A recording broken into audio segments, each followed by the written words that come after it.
Welcome to the Freshtoday Wexford Football League, and welcome to 2026. And to start off the new year, I have a new man with me, Mr. John Godkin. Welcome to the show, John. Happy New Year. Many happy returns, Aidan. We've got rid of Nicky there. He's too busy making millions in the pub, so we had to rope you in today. No, fair dues to him. I'd always be a good substitute for him anyway. Sure would. So 2026, what does that hold for yourself with Wexford FC this year? Yeah, I'm looking forward to it now. You know, we've had a nice break there, so all our teams are back in doing assessments at the moment and back in pre-season.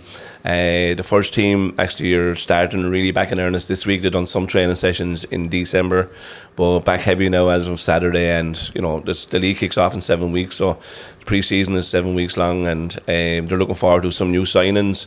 Held on to most of last year's squad. A few changes there as well, but yeah, you're always looking forward with excitement to the new season, so hopefully it goes well. Yeah, look, it's something we'll have you in later on. We might have Stephen back in as well to discuss about. We're here to talk about the Wexford League. I suppose this week, the first game after January, or the first game after Christmas, is always the Wexford Cup. The Premier teams don't go into it. Big competition for yourself. You've had a lot of trophy winning in it. You bet me in it twice, but we want to talk about that. It's great competition though in it, and it's great this year. Freshtoday involved in the big plans for the final. Yeah, I see the programme there a couple of weeks ago, and no, it's to me, it's the cup is always exciting. You can be having a poor season, say in the league, and the cup then can recover it if you get a good run in it. I've great memories in it myself. Like I think we were just talking like 14 finals, and I think I lost 2. Was lucky enough to win 12, but I remember when I started with Northern's first team back 1991-2, the first trophy we won was the cup, and then we kicked on from there. But everybody looks forward to it. You're always going to have a couple of shocks. I think probably whilst it's the right thing to do, leaving the Premier teams off in round 1, I think it was always great for teams in the lower divisions to get a Premier team in round 1, because over the years there's been a few shocks in it, but hopefully they'll come through round 1 and then look forward to getting Premier teams in the second round. But no, look, it's a great competition, and as you said, Freshtoday are back in it this year as well, which makes it even more prestigious. Yeah, look, as you said, the Premier team's not in it. Looking at the draw here, there's a lot of Division 4, Division 5 teams playing each other. I suppose the big two maybe is the All Division 2 clash. Wexford Bows, the two B teams, Wexford Bows and Rovers B team. Two of them will be looking to get into the next round there. I suppose Rovers B team probably be looking at to have a strong squad that they could maybe go deep in it. And I suppose the game for me that we might get a surprise in is Castledockle versus Bree, Division 4A versus 2. Bree got promoted, they're struggling a lot this year. I think, in fairness to the management there, they've decided to go with a lot of the young fellas, and Castledockle, as we know, have been dominating youth football for the last 2 or 3 years, so it's really time for them to kick on really at it. This will be a big chance to prove where they're at. Yeah, the thing is with Castledockle, I'm not sure how many have transitioned into the first team now, because like the first team for many years was like a lot different than the underage. They actually played on the Astro the last Sunday before Christmas there, and the Pistons are in. I'd give it to the two teams. Played Kilmore at 4 o'clock on a Sunday afternoon in the real bad Sunday before Christmas there, and they had a lot of their youngsters out. They won a 5-3 now, so they had a lot of them back. I think they're finished with the GA for at the moment as well, so they look strong now. That's why I would tip them for the shock this week, I think. Yeah, no, and they could do, because I'm not sure. I actually had a couple of relations playing with Castledockle underage, which would have been young Brian and Colin Ivers. Young Miley's Rodman's good, young lad was very good as well. So there's a couple of really good, talented young players. If they're transitioned into the first team, I think then they would be a force to be reckoned with for definite. Yeah, look, as we said, then the cup probably starts proper the next round. That'll be when we see. So we get another division that you're very familiar with, the Premier Division. Strange to say, and you know this more better than I will, we're actually at halfway of the season, and the league is actually, looking at the table here, actually in halfway. We've Shamrocks on top with 10 played 22 points, Gorey 9 played 21 points, Norden 9 played 19 points, Ford 8 played 18 points, Crossabeg 8 17 points, The Mine 9 played 13, Ferns 9 played 10, Bows 11 played 9, Coretown 10 played 8, Cora 10 played and 5, and Bunclody 11 played and 3. Very unusual first week in January, John. Everyone nearly halfway through the fixtures. Yeah, no, I think we said it here a couple of weeks ago that it's been the most competitive Premier Division for quite a while. I think if I look back since 2012, I think at this stage it's been nearly always down to about 2 teams that you'd be putting favourites and second favourites, but any one of the top 5 technically or mathematically has still a good chance of winning the Premier League, which is very unusual but exciting, as I said, for the neutrals.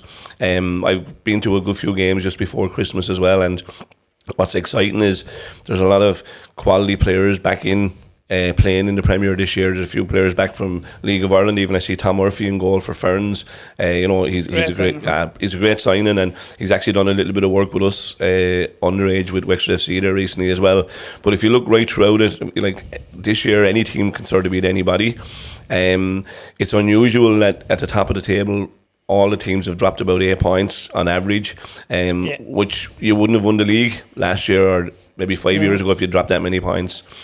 I watched North End v Rovers just before Christmas, and to be fair, North End actually played very well on the day. Big statement win, wasn't it? It was, and I think they're probably still capable of putting 4, 5, 6 wins together. They beat New York the week before that, wasn't it? They beat New York the week before. 2 big statement wins. Yeah. And I, along with a lot of people, probably have written them off a bit too early, but no, I think, and to be fair, I think Ford have worked hard over Christmas because they've been playing quite a few games as well, trying to keep themselves fresh.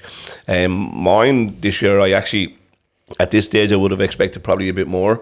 When I look at the squad they have, and then I looked, I see John Pear's only played 3 games. Like, getting John back was massive, but you need to get him onto the field because he's a great player. And Davistown's running the Leinster has kind of hit him too with the 2 Fitzpatricks. They're massive from they haven't played a whole lot. Yeah, and 2 great players, like they have great pedigree as well. I seen Shawnee playing for, I think Shawnee made 20 appearances with League of Ireland First Division team at Wexford a couple of years ago, and young Lucas is a very talented player, but as you said, not having him on the pitch. Played a practice match the other night. I was up looking at them, the 2 of them, and fairness to mine played well. They were playing our Wicklow Premier side, but I think 2 boys hadn't kicked the ball in 2 or 3 months, and they just looked like they were never away from it. In fairness, they just had to have it naturally. Some from working with some of the lads in North End, some lads just have it naturally.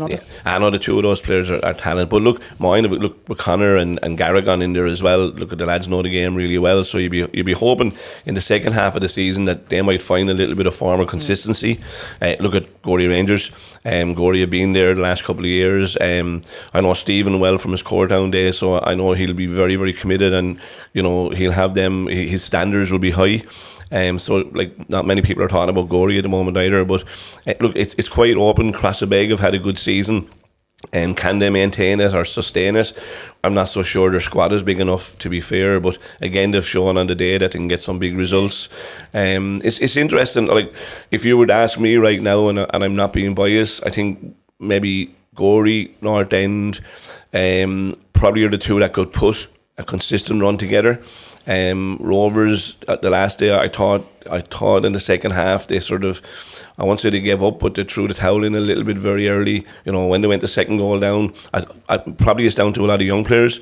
They're not experienced enough either. So with some good individual performances from Rovers this year as well, very hard to beat up there. I know Ken will keep them going till the end of the season, so I wouldn't write them off. Fort Celtic are probably the dark horses, but then they have been for the last few years. Everybody's been sort of writing them up a little bit, but again, can they get the consistency and do it? Adam Berry, who I know very well, will get goals. Beautiful to see with the likes of Philly Dempsey and 1 or 2 of the Martins boys come back in that usually kick a bit of soccer. Yeah, and to be fair, Sean Carmody, even at his age, is very experienced, still a great player. Patsy is still slogging away as Patsy does. So look, can they sustain it and kick on till the end of the season is a question. I'm not saying they can't, but it is a question mark. If I was to pick any 2 now, that probably 1 of the 2 I go North End or Gorey. Yeah, it's interesting you say that, because if you dig down at the stats a little bit and just looking at the goals conceded here, Shamrocks have conceded 27 out of 10. You both know you ain't win the league unless that changes. Yeah. Gorey still have only out of 9 games only conceded 6 goals. North End have only conceded 8. Fort out of 1 game less have conceded 10, so that is a little bit higher. Crossbeg have conceded 16, then you have mine on 19. Then we mentioned Tom Murphy. Ferns have only conceded 13 goals, and they're 7th in the table, only on 10 points. So, they've conceded nearly less half than what Shamrocks have. But I suppose the big thing for me with Gorey and North End this year is they're not scoring. They're both only on 26, 27, but usually after 9-10 games, 2 of them are on 40 plus goals. Yeah, normally the goal difference at this stage will be quite high. But again, that's probably down to, I suppose, the levelling off of all the teams near the top of it. And if you see the points drop, when you look at some of the results this year, it's sort of, you're saying to yourself, wow, the league is wide open. But the team that puts 5 or 6 wins together, the team that's capable of doing that, I think, is a team that will kick on and win the league out. And can I see Shamrock Rovers doing that? Not so sure. Can I see Fort doing it? Not so sure. Gorey and Arden, yes, they could. They've played each other once, I think. Yeah, and I think Gorey won that game. So it's interesting. If I was to put a few pound on it now, and I don't gamble that much, but if I was to put a few pound on it, I think it'd be one of the two of those will probably come away in the end. I think Fort myself, and going on the kind of time we won it. I always said it when we were in it.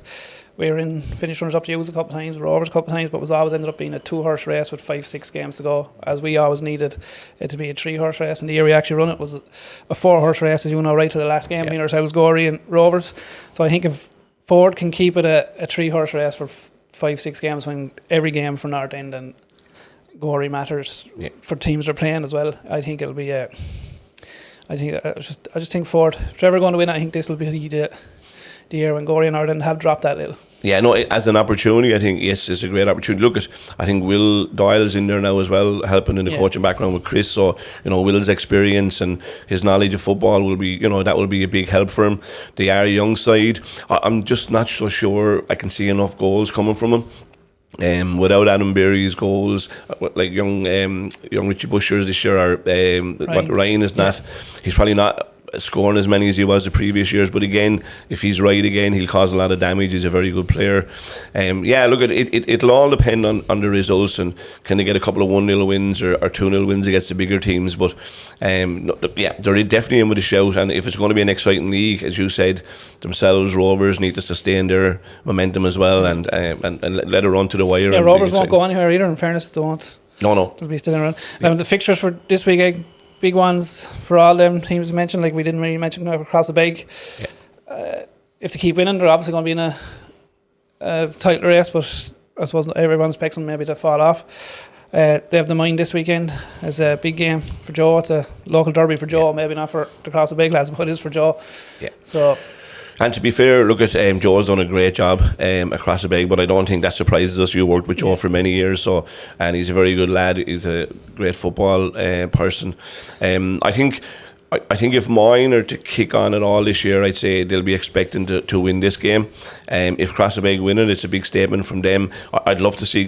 To be fair, I think if we ask Joe here now, would he take their position right now at the end of the season? If you asked him at the start, I'd say yes, without a doubt. But now they'll expect it. Joe, I don't think he would. Joe believes he can.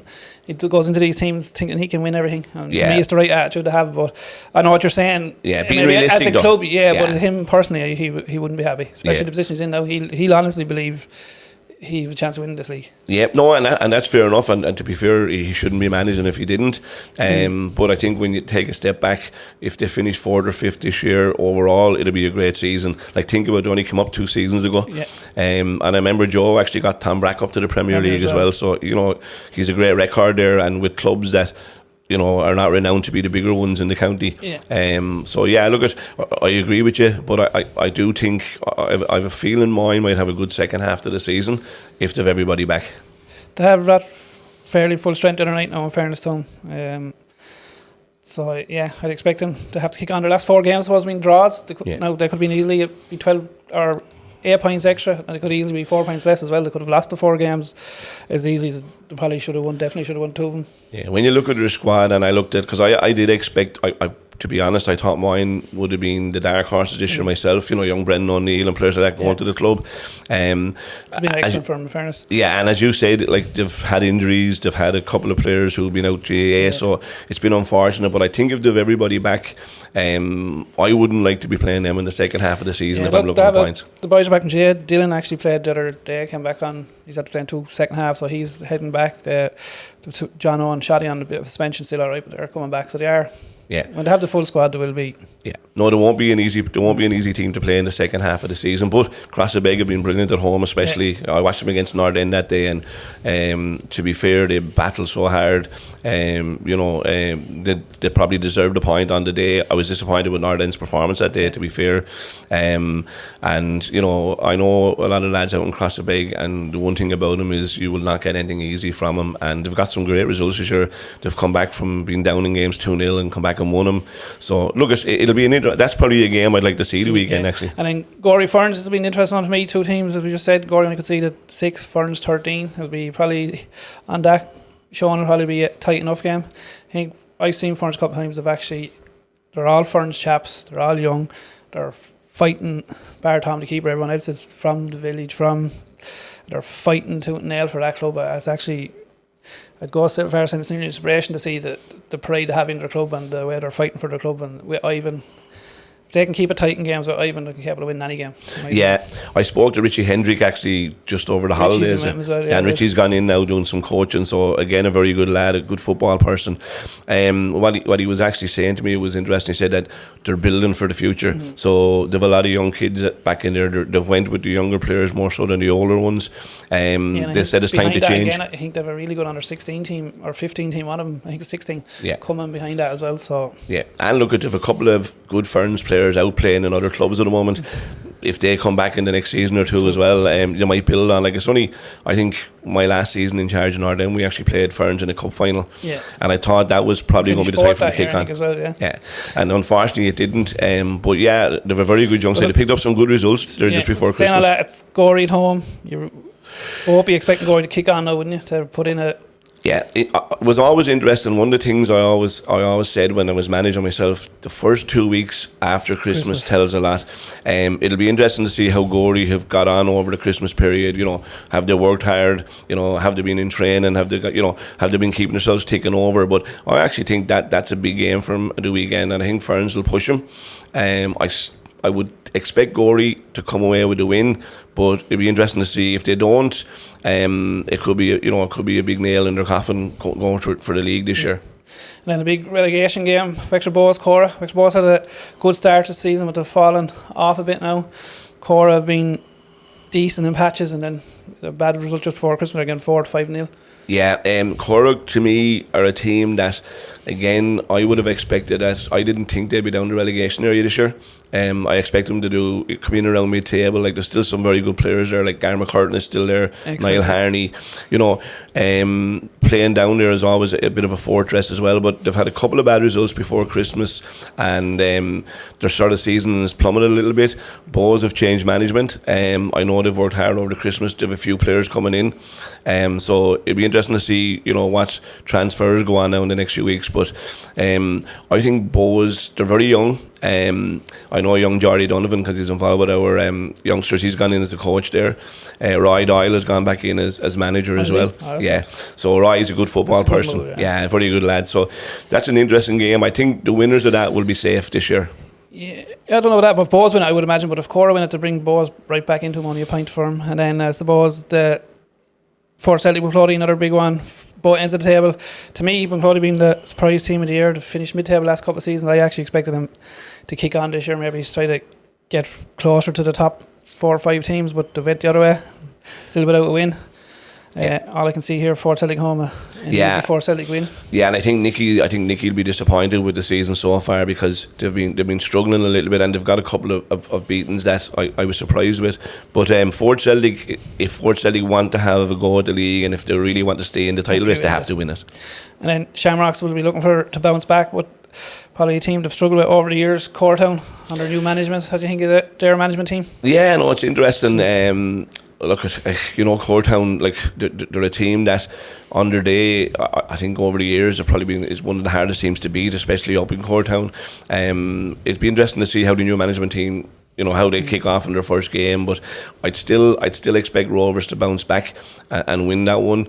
But yourself, the first game of the season, and as you said, there's a little bit of a hangover from the North End game, but I still think there's enough experience in that. Hopper's still there, Emma Quirk, a lot of experience there still, so I'd be surprised if Rovers don't snatch that one. And now we're going to look at the Freshtoday at Division 1. John, your club North End going to push Ross Celtic all the way, it looks like, in this one. Yeah, look at just the second team is very strong, and their 19s are actually doing well in Europe, as I say, but in the Leinster Junior Cup, I think they're top of their league as well. So look, they've some great pedigree there and some really good young players coming through. Like they've 3 FAI Junior Cup winners in their squad as well. I know they're probably getting on a bit now, but you put it like that. Yeah, was that Warren Nobby? Warren Keith Carney and. Trying to remember the third one now, but he's involved. Shane Dempsey. Shane's been in and out there as well. He's a massive one for me. Yeah, so like if they play and if the young lads around them, I think it's a great experience. I would think Ross Celtic will be definitely thereabouts. Brian Mullet's gone back in as manager. Brian's good, very good, excellent football person. I seen him I think they were missing one or two, and mine were full strength the Sunday before the league started, and I think it was a 2-2 draw, and they should have bet the mine now, and it was really impressive. And I think just before Christmas, I believe the bet Rovers 6-7-0 or something. So yeah, they looked very impressive, and when you go to the stats of it, and just 17 goals. The top two was 17 goals from Eric, and then D McDonald have 8. Like we said earlier about North End and Gorey maybe not getting the goals. Roster having no problem that way. Yeah, no, and to be fair, look, Brian has been there and done that. Like, I know because he worked with us at Wexford FC, and he's a person we would have loved to keep in the club, but for different reasons, he went back to his beloved Ross. I was actually down there the weekend. We went down to help out in a presentation for Ross Celtic's underage kids, and there's a good feel good factor about the club again. There's a lot of camaraderie and there's a lot of togetherness, is probably the word I'd use. So I think they'll be the biggest threat in there. I think if you finish above Ross Celtic, you'll win the league, which means I think it'll be tough for North End to sustain it, because at the end of the day it is still a second team. Campoyle have a very good young side. They've got some good results the last few weeks, and I know Brad, a lot of experience there is over them as well. It's an interesting vision because you've North End on 23 and Ross on 24, both 9 played. Then you've Enniscorthy United on 15, only 7 played. But that only puts them 6 points from All Blacks, who are in the third from bottom. So it's an interesting. You could argue, I could want Enniscorthy United go be anywhere near relegation, or Campoyle. Joseph's on 30. I don't see Joseph's. I'd say from Ballymurn down. Yeah. Because they're struggling. They've lost their last 4 games. Ballymurn down, Rantnewer, Tom Brack, surprised that they're there. I think they'll have enough to come out at myself as well. But I think you're probably 5 looking to stay up, and then the other 5 looking, well, I think North End and Ross are shoe-ins for 1 and 2, and then it's probably, well, we'll get to this in a minute. Is it going to be a 3 up or a 3 down in the Wexford Premier Division 1? By that I'll ask, are North End going into the National League? And if they do that, I would allow their B team to go to the Premier. So can you fear the Premier teams now? They're near the bottom. My information is that I know North End stayed in the race. They definitely applied, as did 1 or 2 other clubs in the area. But I think as it got to the latter stages of it, I think they decided no. So they've pulled out of the race to go into the National League. As you already know, there's 15 teams being announced, and another 5 to be announced. But if you're in Division 1 at the moment and you're like, Enniscorthy United, Campoyle, your Ratnewers, Ballymurns, it's very important for them to kick on in the second half of the season, because the likelihood is North End will be in the top 3. I'd be surprised if not, and pushing to win it. I know Alan Colgate and Craig Maguire are the managers, and the 2 lads are very, very keen to progress as managers as well. So, but I think if you want to try and push for 3rd place there this year, it might mean automatic promotion. If you get 4th, then it also depends on playoff position. So there's a lot to play for in that division still. Yeah, no, that's what I'm saying. I definitely think the top 2 is sorted in that division. So 3rd place is going to get you automatically promoted to the Premier. So it'll be a big fight. I think it'll probably be between Enniscorthy United and Campoyle. Yeah, it could be. You don't know later on, like a team that gets 4 or 5 wins in that division, and all of a sudden you shoot up the table. Could be capable of maybe. Yeah, Ballymurn. I did expect a bit more from Ballymurn this year, but then having said that, the trajectory has been always upwards for the last number of years. So you've probably plateaued out a little bit, and they're playing a lot of good sides in there. If you think about Division 1, Bar North End and Gorey, it's the first teams of other clubs. So you'd be expecting it to be a tough division. Joseph's have a very good young side as well, and I know some of them because they actually played for me underage. Young Shane Berry Cahill is there, and Craig O'Reilly, another great player, and Jack White, players of that calibre. So yeah, look, it's interesting. I do believe that Enniscorthy United, I just looked at the table, there's no other Enniscorthy teams in that division either, is there? So there are no derby games. It could be a dark horse. Yeah, could be. They had a good start to fall off a bit, and I know they have a good squad. In fairness, and Bill has done good work with them. And look, when we have you here, I want to talk about this National League, because I have few opinions. I was just wondering, you said there's 15 teams in it. I think they're hoping to get 20 to 15 teams in it. Or Bonagee, Donegal, CK United. Just their first adventure to adult football, I believe. That's Carlow Kilkenny. Cookhill Celtic, who are Donegal, Home Farm, Dublin, Killarney Celtic, Kerry, obviously, Letterkenny, Donegal, Lucan, Dublin, Mayo FC. I think that's the Mayo Football League, isn't it? The equivalent of our Wexford Football League. Murrayview United, Galway, Newbridgetown, Kildare, Salt Hill, Galway, St Francis, Dublin, TU Dublin. That's one of the colleges, is it? Yeah. And UCC in Cork, and then Waterford Villa. Interesting, you pointed out to me there that there's 2 junior teams only going into it, Killarney and Villa. Then the rest are either Leinster Senior League or Ulster Senior League or Munster Senior League, and you have the two new clubs in Mayo and CK United.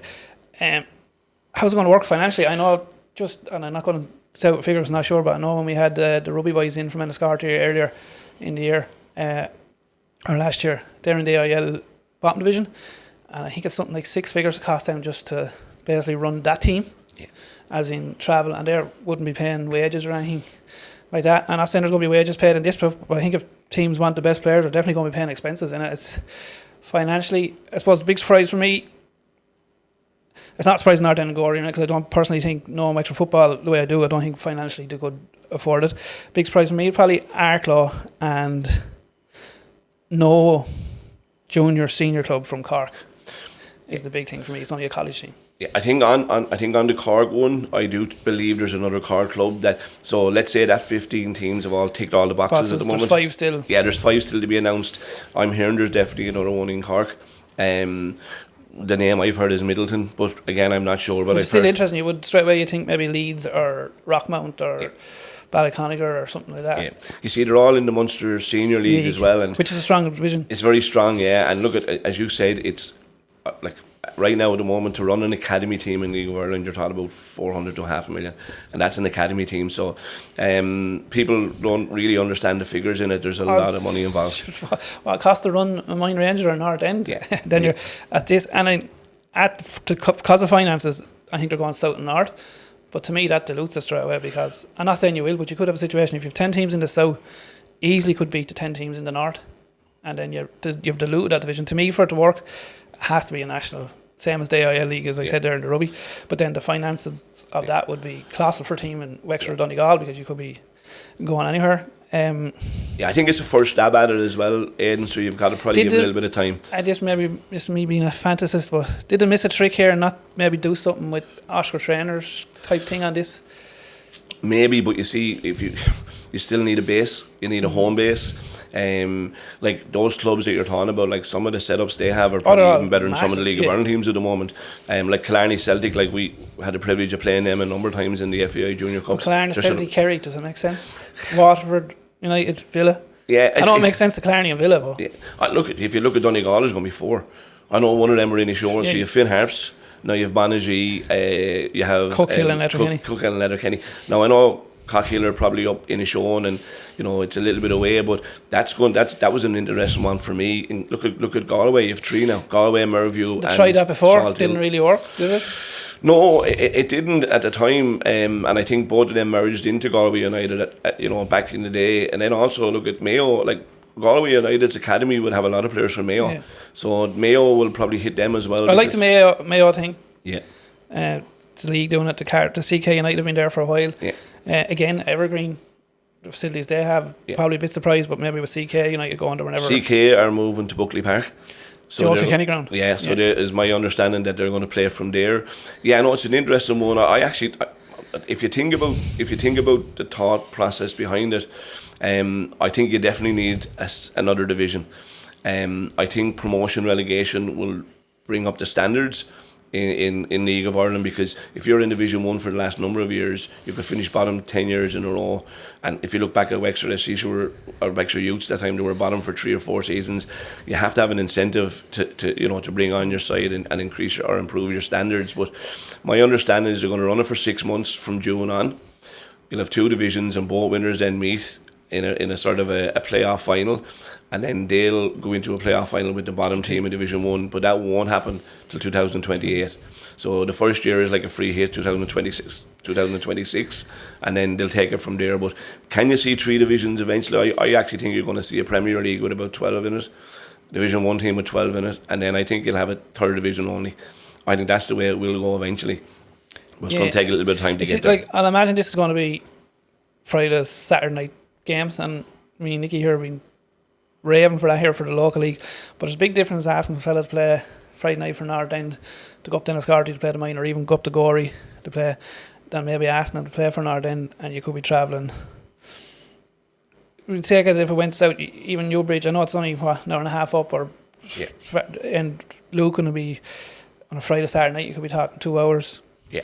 Again, to get back, you're talking finishing work maybe at dinner time on a Friday.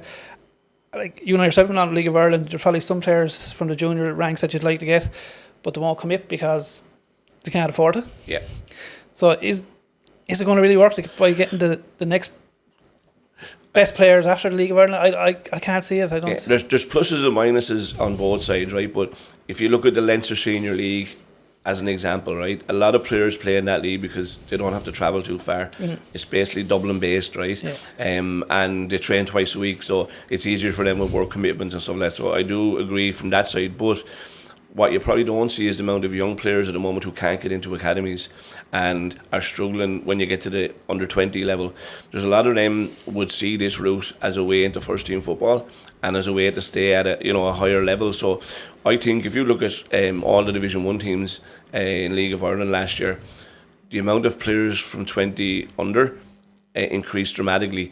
So it means the league is getting younger all the time, and it's an opportunity for young. Like I was just recently over at Hull, and I went to see Ryan Butler when Ryan was over there. There was another young kid from Cork there as well, Brodie Lee, at the same time. They trained with Hull's under 18s, and they were at least 2 levels above, which is something that I wasn't shocked at, but I was, because they're playing men's football here, they're playing in a competitive league, and they're playing in front of crowds week in, week out.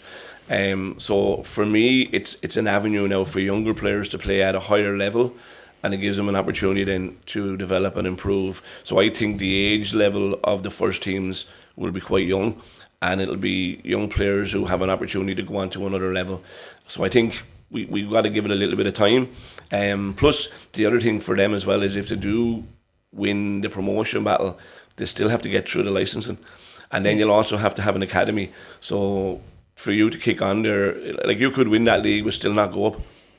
If you don't meet all the criteria that's needed to get a license and to have an academy as well. So it's going to be interesting times, but I think giving it a go and having a pyramid system is the right thing.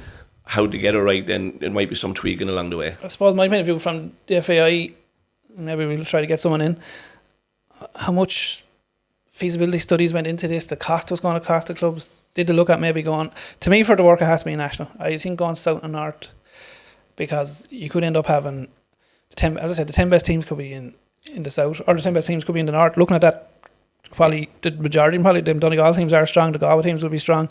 You could have the stronger teams up the north looking at it. And then Tipperary, you know how strong Tipperary is. Yeah. Surely they're going to have a team in the. Yeah, my belief is one of the next 5. There's one from Tipperary. Again, how and the make of it. If you look at some of the teams, the way they've done it, actually, look at Home Farm. That's Home Farm DCU. So now you have college students coming through the college. You have an opportunity for maybe scholarships, and then Home Farm have a record of being the old Dublin City Home Farm, so they have a record in the League of Ireland as well. So clubs like that could cherish in this, and maybe what would happen, and I'm just thinking aloud, maybe you will get to one division, let's call it Division 2, and you will only have one division with maybe 15 teams in it. So over time, this experimental period might see clubs pull out, and then you might end up with 3 divisions only. And I think what your point is there is I think we'll get there at some stage. Yeah, and no team, Clare, another team are very strong. Yeah, and they've been very strong in junior. Surprised they don't hang in it. Like some of the clubs, Newbridge Town, no brainer to me. Murrayview and Salthill, they've tried it before. Again, no brainer. We said there about teams playing the Leinster Senior League because in Dublin because there's less travelling. That's why Arklow is a team for me. Maybe it's just because I know them fairly well. They're running up the road, but they're used to that travelling. They're used, and they're a very well run club. To me, if they're not going into it, it's down to finances, and if they don't think it's financially viable, I struggle to see how some of the rest of them are going to. It could be proximity as well, because like if you think of Bray running up the road, to be fair, they're a partner club with Wexford SC at the moment, well, yeah. And we have 9 young Arklow kids in our academy, and one has just signed a contract with the first team this year as well. So from a selfish point of view, I'm actually glad they didn't. But you have to remember catchment area. You've got to be self-financing, and Arklow Town are one of the top clubs in the country. They're in the Leinster Senior League at the moment, and maybe they looked at the whole bigger picture and said, maybe it's something in the future as well. But I'm sure what will happen as well. And would they have event and handpick some of these clubs, or are these No, Sorry. there was applications. Completely. Yeah, and you mentioned Mayo there. I actually think Castlebar are one of the teams that could be in that next 5. I did hear their name mentioned as well. Along with the Football League. Yeah, That'd be interesting. so that's interesting. But look, Arklow, I would say what will happen as well is if this is going to be a pyramid system, can teams get in through the Leinster Senior League that's the other thing, into yeah, Division 3 3. eventually? Yeah, I think this will cascade down a bit. It's going to take a little bit of time, and look, the same as anything. I suppose if you do it for the right reasons, it will work, and if it doesn't, at least you've tried it anyway. Yeah, look, and to be financially viable, they're going to have to get crowds to these matches. You know yourself, sometimes, in fairness, Wexford FC support has been up big time last year, and you'll be hoping to add to it this year. It is hard. Yeah, they're going to look at League of Ireland game. These are going to look. I find it hard how they're going to get over 400 or 500 people, and to me they'll have to get massive. And I'm not being negative about it, because it's actually good to see them. I just think maybe I just would love to know from the FAI how much thought, study went into it, and did they look at maybe something like an Oscar trainer thing which would allow what you were saying about the players that are coming out of academies, maybe a better route rather than, because like Villa are very strong. Would many of the Wexford FC 20s, Waterford 20s get on that Villa team? Yeah, no, look at Villa have been very strong. Look at they've dominated Waterford the last number of years. They have a big academy as it is. I know Conor Code is actually down there. He's full time with Villa already. So they have a good setup. How will it impact Waterford, or will it impact Waterford? Be interesting. I think one of the things at Waterford at the moment, since Fleetwood have come in and the new owners, I think the academy players in Waterford don't really see a pathway there at the moment, because what happens when you're in the Premier Division, if you're not doing well, they very seldom give an academy player his opportunity to bring in somebody. Yeah. So they could hurt them in the academy, and eventually that could work for Villa. Waterford's a big football county, as you know. It always has been traditionally. It's one of the best in the country. Look, the Mayo League as an example, the Kildare League, teams that are coming through there will get people to go and support them, because they've nothing else there. It's the Dublin ones, and it's the Villa, and like Killarney Celtic. The setup is actually unbelievable down there at the moment. It's probably as good as Mount Hawk is in Tralee. Will they take away from Kerry FC going forward? The 3 in Galway, it is a bit strange. I will say that, and 4 in Donegal, in Ishowe and Donegal. That to me as well is that has to have some impact along the way. So I still think it's in its infancy. I do think there'll be changes along the way, and maybe some clubs it might not be for them in a year's time or 2 years' time. So it'll probably plateau out to 3 divisions. That's my view on it. Yeah, no, it's been interesting, John, and something we'll keep an eye on. And thanks again for coming in. And we'll say that's something we'll definitely be talking about again. And so you're categorically saying teams in the Division 1 or Premier, or teams in Premier, don't have to worry, not to staying put. Yeah, no, they definitely are. Yeah. Yeah, thanks, John. Thank you. All the Thanks, best. Aidan. Thank you.